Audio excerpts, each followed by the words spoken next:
Let me tell you a story about ancient Rome. One you may not have heard, but one that could inspire you to see your own challenges differently. Stick around until the end because there's a lesson here that might just shift your perspective on courage and destiny. Rome was bustling, alive with ambition and struggle. But beneath the grandeur of its marble temples and roaring Colosseums lay a man whose name history didn't bother to record. He wasn't a general, a senator, or even a celebrated gladiator.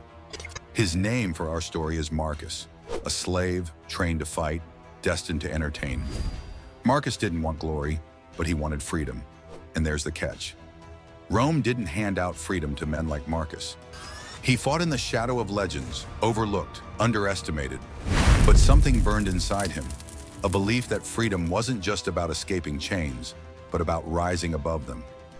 One fateful day, he faced his most fearsome opponent, an undefeated champion, draped in arrogance and gold. The crowd roared, their bloodlust thick in the air. But Marcus felt no fear.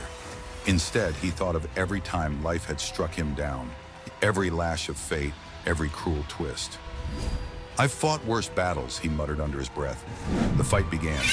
Blades clashed, dust rose, and the crowd screamed. Marcus wasn't the strongest, but he was the most determined. He ducked, he darted, and then against all odds, his sword found its mark. The champion fell. Silence. Then a roar. But here's the twist.